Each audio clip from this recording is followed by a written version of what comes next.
Hai, Assalamualaikum kepada anda semua di luar sana. Bersama saya Remy dalam The Final Episode Apa Dah Jadi. So kali ini, siapakah gerangannya? Tunggu selepas ni.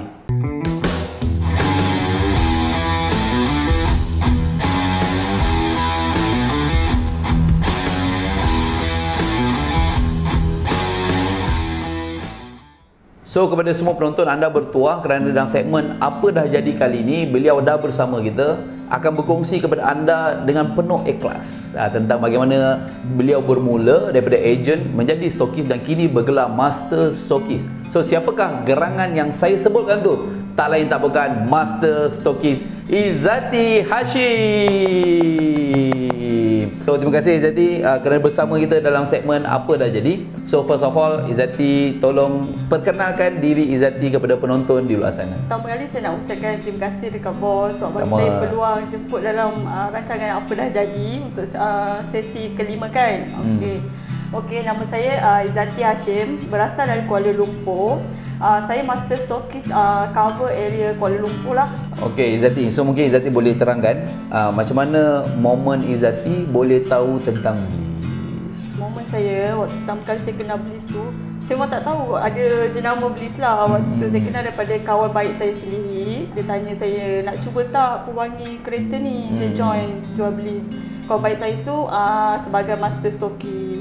So saya cakap lah, okey, bawa kat saya lah, saya nak beli. Saya order kat dia 5 botol.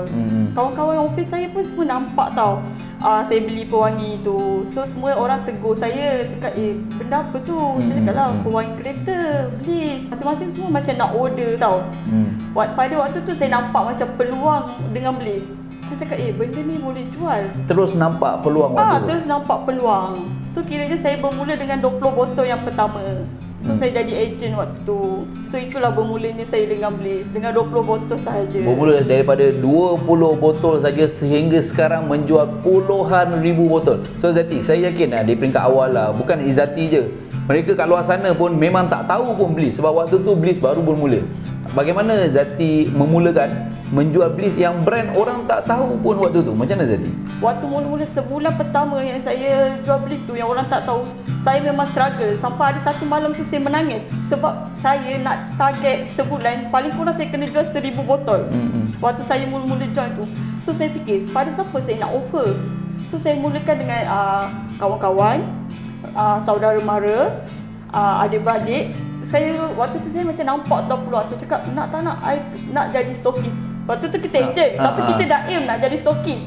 Tapi kita mesti kena ada ejen. Betul. So saya fikir, siapa yang saya nak jadikan ejen? Waktu tu saya nampak, kita mula dengan sekeliling saya dulu. So itu yang bulan pertama tu, saya boleh dapat ejen sampai 10 orang tu daripada bulan pertama 10 orang ejen? Daripada orang sekeliling saya saja. So bulan pertama tu saya pun memang tak sangka saya target nak jual 1000 botol tapi boleh jual 2000 lebih botol.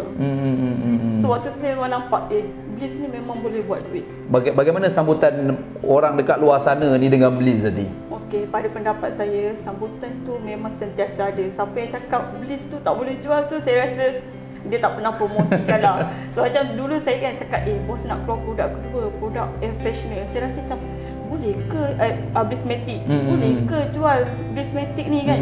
Saya rasa waktu tu macam tak boleh. Tapi alhamdulillah, saya tak sangka Blissmatic tu memang saya boleh jual. Dengan refill tu memang laku. Kalau kita tak cuba, kita tak tahu. Bila kita dah cuba, baru kita tahu. Bagaimana sambutan ni EDP pula tadi?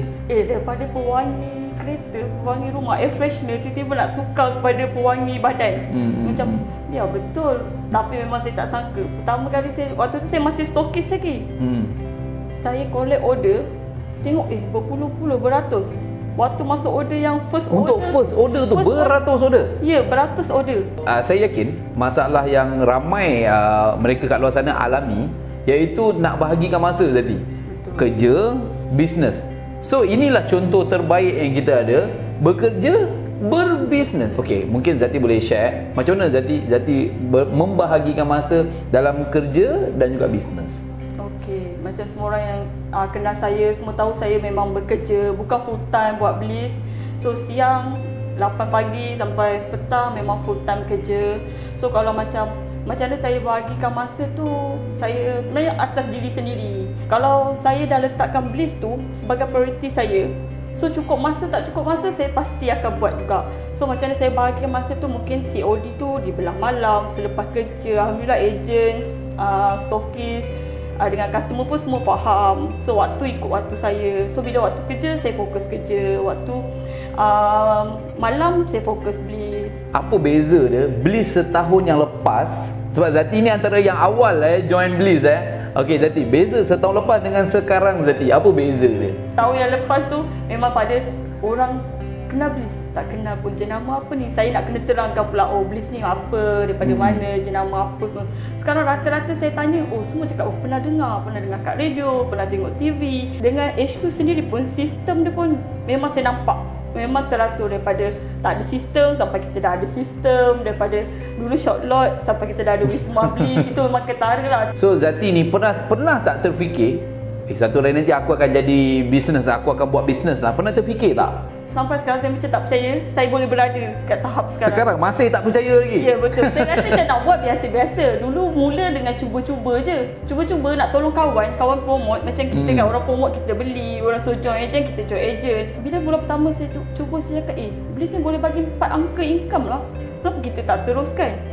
Sebab tu saya masih teruskan sampai sekarang. Sebab Bliss tu memang ada masa depan yang cerah. So, apakah pengalaman yang Zati tengok dalam tim Zati lah, agent, stokis, yang menguatkan semangat Zati untuk menjadi seorang leader kepada mereka? Boleh share sikit? Saya nak guide diorang pun boleh berjaya jadi seperti saya. Maknanya walaupun mula daripada bawah, daripada modal yang kecil, so diorang masih boleh untuk ke atas. Macam jadi seperti saya. Saya boleh jadikan contoh diri saya. So saya nak bantu lebih ramai orang jadi seperti saya. Apakah big why ataupun impian Zati dalam hidup ni? Tak adalah, semua orang tahu kalau macam kita dah bekerja, terikat dengan company, mesti rasa macam nak bekerja sendiri. So salah satu impian yang saya nak pada suatu hari yang saya dah tak perlu bekerja dengan mana-mana company. Maknanya saya buat bisnes saya sendiri, saya kerja ikut waktu saya. Nak uncommon freedom tu. Betul. Okay Zati, basically saya sendiri impressed Zati. The first moment saya jumpa Zati, saya sendiri impressed. Sebab level stokis buat puluh ribu. Saya waktu tu antara yang saya a bit shock lah. Saya rasa macam stokis ni pun boleh buat lah dalam mungkin maksimum pun 10,000. Tiba pencapaian Zati tu buat saya macam wow, ada stokis yang macam ni. Saya memang sangat impressed. So apakah yang Zati nampak bila menjadi satu orang stokis ni? Apakah teknik ataupun yang Zati boleh share apa yang Zati buat? Diorang nak tahu ni. Pertama kali setkan target. Set target dulu Set target, betul. Kalau kita tak ada target kan, kita tahu nak buat berapa. Betul. Pada saya set target. Macam daripada awal saya cakap saya target contoh bulan ni nak jual 1000 wooden cap. So bila saya setkan target macam tu, saya akan bahagikan pula benda tu. Kalau sebulan 1000, so seminggu berapa aku 250 kalau seminggu. Ya, kalau 250 berapa personal sales saya nak buat dan berapa saya kena rekrut agent. Dekat situ daripada awal saya dah set kan. So nak tak nak saya cakap saya kena cari agent, saya kena buat personal sale untuk cukup target tu. Kalau kita buat target daripada bulan ke bulan, kita tahu macam mana perkembangan diri kita. Kita ikut, ada juga, ada orang nak beli, adalah. Tak adalah. Apa yang Zati nampak bezanya Bliss dengan brand-brand dekat luar yang lain lah, yang membuatkan Zati pilih Bliss?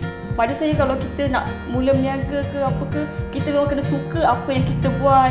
Suka apa yang kita buat. Betul, kena suka apa yang kita buat. Kalau tak ada jiwa, memang takkan ke mana lah.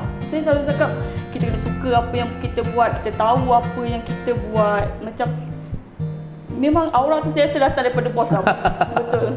Thank you. Betul, sebab saya rasa saya kalau orang nak promote saya produk lain untuk saya jadi agent ke jadi apa, saya mesti cakap tak ada, saya tak akan buat produk lain setakat ni selain Bliss. Saya pernah cakap macam tu, saya cakap saya memang sekarang jiwa saya nak, bukanlah nak cakap apa, tapi memang saya rasa Bliss tu dah ada dengan jiwa saya. Yeah. So Zati memilih Bliss sebab Zati rasa satu aura, kedua jiwa Zati tu dah bersama Bliss. Betul. Tak ada ke orang lain yang ajak jom buat bisnes ni, jomlah ajak buat bisnes tu? Ada jugalah, salah dua cakap kan dah dia orang macam nampak macam kita ni dah berjaya. So nampak macam otak bisnes. So cakaplah try lah buat ni kau mesti boleh sebab kau buat ni berjaya. Ada orang Bliss adalah bisnes yang pertama? Kalau bisnes yang betul-betul saya rasa bertahan dan yang saya serius adalah Bliss dah. Alright. Dulu 10 tahun lepas saya pernah lah jual. Waktu tu online pun tak banyak sangat. Waktu tu saya macam just jual baju-baju budak. Itu pun sebab beli untuk anak, beli borong. Tu jual lah kakak-kakak sekali-kali kan. Terpaksa jual. Terpaksa jual, nak beli murah beli pasal. Okey Zati, so dengan keadaan sekarang ni situasi Covid kan, ramai orang yang terkesan kan. Zati nampak apa dengan sistem ejen ni sebenarnya? Okey, dengan sistem ejen ni saya nampak adalah peluang lah, peluang pada semua di luar sana untuk mulakan berniaga. Macam orang sekarang terkesan dengan PKP, Covid, banyak yang hilang pekerjaan. Betul. So pada saya sistem ejen ni memang boleh banyak membantu. Kita maknanya sistem ejen ni memang adalah salah satu platform yang bagi peluang pada ramai orang di luar sana untuk mulakan berniaga, cari income lebih ataupun income yang tetap setiap bulan. So memang sistem ejen ni memang pada saya memang ada masa depan, maksudnya memang boleh buat kalau buat. Macam mana pula dengan sokongan daripada suami? Suami, saya rasa saya berjaya sampai sekarang ni memang sebab adanya orang di sisi saya lah. Maknanya dia adalah tulang belakang saya. Kalau tak ada sokongan suami pun kita tak akan boleh pergi sejauh ni. Maknanya dia sokong saya, dia support, bagi kata-kata semangat. Saya nampak tu suami memang betul-betul cukup supportive, suami Izzati ni. Kan? Betul. Ke memang daripada dulu tak kira apa yang Izzati buat ke memang husband ni akan support dan terus support? Ke memang macam tu? Ke dengan Bliss dia baru nak support? Sebab sebenarnya tak pernah macam fokus pada produk. Dengan Bliss ni dia nampak memang saya struggle memang macam tu. So saya memang nampak dia yang support saya. Memang banyak pun dia yang bagi idea macam mana handle team ke. Lepas tu kalau macam saya sendiri kan, saya pun terikat dengan waktu kerja. So mungkin tugas-tugas tu saya bahagikan separuh pada dia. So memang kiranya 50% mungkin daripada saya, 50% lagi adalah daripada dia. Kira husband memang orang cakap husband Zati ni sangat-sangat membantulah, betul? Maknanya kalau tak ada husband ni tak jadilah macam sekarang kan. Okey Zati, daripada agent, stokis, sekarang master stokis. Apa beza level by level ni Zati? Perasaan sekarang pada saya bila macam sekarang perasaan saya tak adalah macam bukan dari segi macam kita bangga ke kita jadi master stokis. Maknanya bila saya jadi master stokis saya rasa macam aku ada peluang untuk buka lebih banyak peluang pada orang lain. So saya rasa macam apa salahnya saya memang buka peluang pada semua orang. Macam saya pegang, bos pernah cakap satu ayat ni tau. Macam saya memang pegang satu ayat ni yang bos cakap master stokis suka atau tak suka kena buka peluang pada orang lain. Dan saya memang ingat ayat tu. Sebab tu kalau saya jumpa orang dekat dalam bisnes kan, kita buka, kita tunjukkan jalan. Maknanya modal tu bukan ukuran. Modal tu kita masih boleh berbincang. Maknanya bukan terus jadi stokis. Kita boleh bermula daripada dropship, daripada agent. So pada saya memang berbeza lah setiap level tu, agent, stokis, master stokis. Maknanya setiap level tu bukan maksud sebab kalau agent kita layan macam ni, tak, maksudnya peluang tu. Maknanya setiap level punya peluang yang lagi besar. Betul. Okey Zati, di episod yang kali ni juga saya nak Zati berikan sedikit tips yang daripada ikhlas daripada Zati kepada penonton kita. So mungkin Zati bagilah sedikit tips kepada saya. Bagi sedikit tips Zati. Okey, tips yang tak seberapa lah daripada saya ni. Saya pun masih baru belajar, baru 3 bulan pun jadi master stokis kan. Tapi dah puluh ribu rasa kan. Bagi sedikit tips. Okey, pedulikan apa yang orang nak cakap. Kita buat je, kita setkan mindset kita, kenapa kita buat bisnes tu. Tak kisahlah bisnes apa-apa pun, first kita clearkan mindset kita. Lepas tu kita fikir apa big why kita, kenapa kita nak buat. Baru kita akan fokus. Bila kita fokus, kita akan konsisten, fokus, buat je sampai jadi. Jadi mesti jadi. Okey, itulah pesanan daripada master stokis yang paling hot dalam Bliss ni, daripada bawah naik. Itu yang saya sangat suka. Daripada bawah naik, sekarang bergelar master stokis. So dapat buka peluang yang lagi besar kepada orang kat luar sana. So kepada anda semua, saya yakin selama 5 episod ni anda dah belajar banyak perkara. Dalam episod ni kita dah bawakan daripada episod pertama sampai episod yang kelima ni, apa dah jadi dengan diorang ni. Kalau anda bergelar ejen, mereka juga bergelar ejen dulu. Tapi di mana mereka hari ni? Sebab tak berhenti buat dan terus buat dan tak pernah berasa comfort zone pun dengan keadaan sekarang. Okay, so nantikan konten-konten yang paling baru, yang paling best, yang paling boleh menginspirasikan anda daripada ikhlas daripada kami di Bliss. Jumpa lagi. Bye-bye.